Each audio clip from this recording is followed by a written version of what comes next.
ଶୀତ ଷ୍ଟାର୍ଟ ହେଇଗଲା ଆଉ ମାର୍କେଟର ଗାଜର ମିଳିବା ଷ୍ଟାର୍ଟ ହେଇଯାଇଛି। ସାରା ବର୍ଷ ତ ଗାଜର ମିଳେ, କିନ୍ତୁ ଲାଲ ଗାଜର ତ ଶୀତ ଦିନରେ ହିଁ ମିଳେ। ଆଉ ଏଇ ଲାଲ ଗାଜର ଦେଖିଲେ କ'ଣ ମନେ ପଡ଼େ? ଗୋଟେ ଗାଜରରେ ହାଲୁଆ କଥା ମନେ ପଡ଼େ। ତା ସହିତ ମୁଁ ଆଜି ନେଇ ଆସିଛି ମୋ ଷ୍ଟାଇଲରେ ଗାଜରରେ ହାଲୁଆ, ତା ସହିତ ଗାଜରରେ ମିଠା, ଯେଉଁଟା ବନେଇବାକୁ ବହୁତ ସହଜ ଆଉ ଖାଇବାକୁ ତ ବହୁତ ଟେଷ୍ଟି। ମୋ ଷ୍ଟାଇଲରେ ଗାଜର ହାଲୁଆ ବନାନ୍ତୁ ଆଉ ଦେଖନ୍ତୁ କି ବଢ଼ିଆ ଲାଗୁଛି। ତା ସହିତ ଏଇ ଗାଜରରେ ମିଠାଟା। ନମସ୍କାର, ମୁଁ ମିଲି ଆପଣ ସମସ୍ତଙ୍କୁ ମୋ ରୋଷେଇ ଘରେ ସ୍ୱାଗତ ଜଣାଉଛି। ଲାଲ ଗାଜର ଗୁଡ଼ାକୁ ନେଇ ଆସିଛି ଆଉ ଏଇ ଗାଜରକୁ ମୁଁ ଭଲ କିନା ଧୋଇ ଦେଇଛି। ଧୋଇକି ତାର ଚୋପା ଛଡ଼େଇ ଦେଇଛି। ଏବେ ଗୋଟେ ଗ୍ରେଟର ନେଇ ଆସିଛି। ଏଇ ଗ୍ରେଟରରେ ଗାଜର ଗୁଡ଼ାକୁ କୁରି ନେବା। ଦେଖନ୍ତୁ ଗାଜର ଗୁଡ଼ାକୁ ମୁଁ ଭଲ କିନା ଧୋଇକି ରଖିଥିଲି, ତା ସହିତ ତା ଚୋପା ବି ଛଡ଼େଇ ନେଇଛି। ଏବେ ଏଇ ଗ୍ରେଟର ଦେଇ ଭଲ କିନା କୁରି ନେଇଛି। ଏଇ ଯେ ସବୁ ଗାଜର ଗୁଡ଼ାକୁ ମୁଁ କୁରିକି ରଖିଦେଲି। ଏବେ ୟାକୁ ଆମେ ଗାଜର ହାଲୁଆ ତା ସହିତ ଆଉ କିଛି ଗାଜରରେ ମିଠା ବନେଇବି। ଏଇ ମିଠାଟା ଖାଇବା ପାଇଁ ବହୁତ ଟେଷ୍ଟି ଆଉ ବନେଇବା ବହୁତ ସହଜ। ଗାଜର ହାଲୁଆ ପାଇଁ ରେଡ଼ି ହେଇଯାଇଛି। ଏବେ ଚାଲନ୍ତୁ ହାଲୁଆଟାକୁ ଷ୍ଟାର୍ଟ କରି ନେଇ। ତାହେଲେ ଫାଷ୍ଟ କ'ଣ କରିଛି, ଗୋଟେ କଢ଼ା ନେଇଯାଇଛି ଆଉ ସେ କଢ଼ାରେ 2 ଚାମଚ ଘିଅଟା ଭଲ କିନା ମେଲ୍ଟ ହେଇଗଲା ପରେ ଏବେ ମୁଁ ସବୁ ଗାଜର ଗୁଡ଼ାକୁ ଦେଇଦେବି। ଯେତେ ସବୁ ଗାଜର କୁରିକି ରଖିଥିଲି ସବୁ ଗାଜରକୁ ଆଡ଼୍ କରିଦେଉଛି। ଘିଅରେ ଭଲ କିନା ଗାଜର ଗୁଡ଼ାକୁ ଭାଜିବା। ମୁଁ ଯେତେଥର ବି ଏଇ ଗାଜର ହାଲୁଆ ବନେଇଛି ଆମ ଘରେ ସମସ୍ତେ ଆଙ୍ଗୁଳି ଚାଟିକି ଖାଇଛନ୍ତି। ସମସ୍ତଙ୍କୁ ଏଇ ଗାଜର ହାଲୁଆ ଆଉ ଏଇ ଗାଜର ମିଠାଟା ବହୁତ ବଢ଼ିଆ ଲାଗେ। ଘିଅ ସହିତ ଗାଜରକୁ ମୁଁ ଭଲ କିନା ଭାଜି ନେଉଛି। ଘିଅ ସହିତ ଗାଜରକୁ ଭଲ କିନା ଭାଜି ନେଲି। ଏବେ ଦେଖନ୍ତୁ ଗାଜର ଗୁଡ଼ାର କଲର୍ ବି ଚେଞ୍ଜ ହେଇଛି, ଟିକେ ପାଣି ବି ଶୁଖିଗଲାଣି। ଏବେ ମୁଁ କ୍ଷୀର ଦେଇଦେଲି। ଆଉ କ୍ଷୀର ଦେଇ ସାରିଲା ପରେ ମିଡ଼ିୟମରୁ ହାଇ ଫ୍ଲେମ୍ ପର୍ଯ୍ୟନ୍ତ ଗାଜରକୁ ଆଉଥରେ ଭଲ କିନା ରୋଷେଇ କରିବି। ଗାଜର ହାଲୁଆଟା ଯେତେ ନରମ ହେବ ସେତେ ଭଲ ହୁଏ। ସେଇଥିପାଇଁ ଗାଜରକୁ ଯେତେ ଭଲ କିନା ରୋଷେଇ କରିବେ ବଢ଼ିଆ ହେବ। ଏବେ ମୁଁ 5ରୁ 10 ମିନିଟ୍ ପର୍ଯ୍ୟନ୍ତ କଭର କରିକି ରଖିଦେଇଥିଲି। କଭର ଖୋଲି ସାରିଲା ପରେ ଦେଖନ୍ତୁ କ୍ଷୀର ବି ମରିଯାଇଛି, ତା ସହିତ ଗାଜର ବି ପାଣି ଗୁଡ଼ା ମରିଯାଇଛି। ଏବେ ବହୁତ ବଢ଼ିଆ କିନା ଗାଜର ଗୁଡ଼ା ପୁରା ସିଝିଯାଇଛି। ଏବେ ଗାଜର ସିଝିଯାଇଛି, ଦେଖନ୍ତୁ ପୁରା ନରମ ହେଇଛି ଗାଜର, କ୍ଷୀର ପାଣି ସବୁ ଶୁଖିଯାଇଛି। ଏବେ ମୁଁ ଚିନି ଦେଇଦେଉଛି। 2 କପ୍ ଚିନି ଦେଇଛି। ଆପଣମାନେ ସ୍ୱାଦ ଅନୁସାରେ ଚିନି ଦେବେ। ମୋ ପାଇଁ 2 କପ୍ ଚିନି ପୁରା ଠିକ୍ ଅଛି। ଏଇ ଗାଜରରେ 1 କେଜି ଗାଜରକୁ ମୁଁ 2 କପ୍ ଚିନି ଦେଇଛି। ଦେଖନ୍ତୁ ଗାଜରଟା ପୁରା ମିକ୍ସ ହେଇଯାଇଛି ଚିନି ସହିତ। ଏବେ 1 କପ୍ ଅମୁଲ ଦେଇଦେଉଛି। ଯେ କପ୍ରେ ଚିନି ଦେଇଥିଲି ସେଇ କପ୍ରେ ଫେର ଆଉ ଥରେ ଅମୁଲ ଦେଇଦେଉଛି। ଦେଖନ୍ତୁ ଗାଜରଟା ପୁରା ତ ବହୁତ ସୁନ୍ଦର ହାଲୁଆଟା ହେଇଯାଇଛି। ଏବେ ଟିକେ ଅମୁଲ ଦେଇଦେଲେ ଗାଜର ହାଲୁଆର ଟେଷ୍ଟଟା ଆହୁରି ବଢ଼ିଯାଏ। ଅମୁଲଟା ଆପଣମାନଙ୍କ ପାଇଁ ଅପସନାଲ୍, ଆପଣମାନେ ଚାହିଁଲେ ଦେଇପାରିବେ ନ ଦେଇପାରନ୍ତି, କିନ୍ତୁ ଅମୁଲ ପାଉଡ଼ରଟା ଦେଲେ ବହୁତ ବଢ଼ିଆ ହୁଏ ଗାଜର ହାଲୁଆଟା। ଏବେ ଦେଖନ୍ତୁ ଦେଇଦେଇଛି ଅମୁଲଟାକୁ ଭଲ କିନା ଗାଜର ସହିତ ମିଶାଇ ଦେଇଛି। ଏବେ ଡ୍ରାଇ ଫ୍ରୁଟ୍ସ ଦେଇଦେଇଛି। ଆଲମଣ୍ଡସ୍, କାଜୁ, ପିସ୍ତା, ତା ସହିତ ଇଲାଇଚି ପାଉଡ଼ର କରି ଆ ସହିତ ମିଶାଇକି ରଖିଥିଲି। ଏବେ ସବୁଗୁଡ଼ାକୁ ମୁଁ ଆଡ଼୍ କରିଦେଉଛି।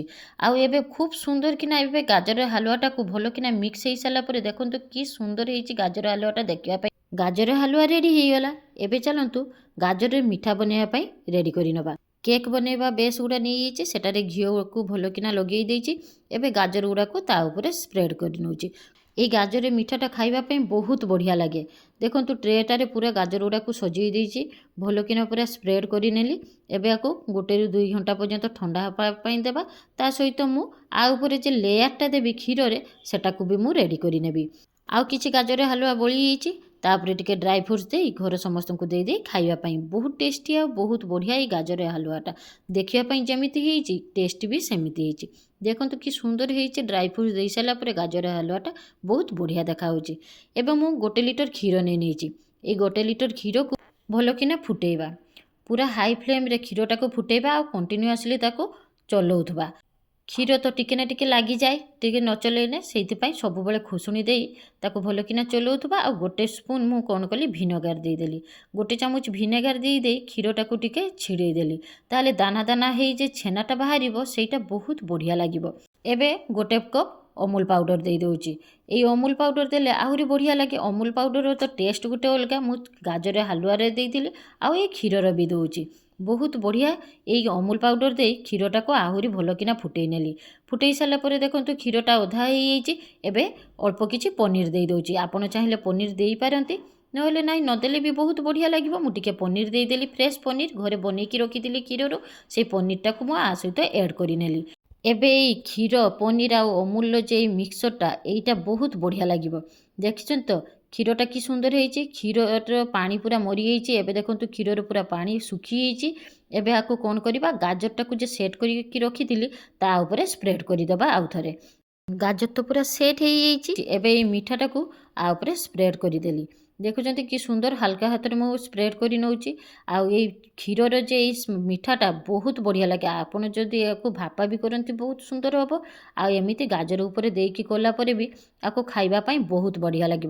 आ कि ड्राई फ्रुट्स मुझे दे दूची देखापी बहुत बढ़िया लगुच। आ केसर भी टिके देदेली। एवं चलतु 3 ରୁ 4 घंटा पर्यंत टिके सेट करके रखीदे। आमर गाजर आ कालाकंदर गोटे मिठा। ये मिठाटा खावाई बहुत बढ़िया लगे।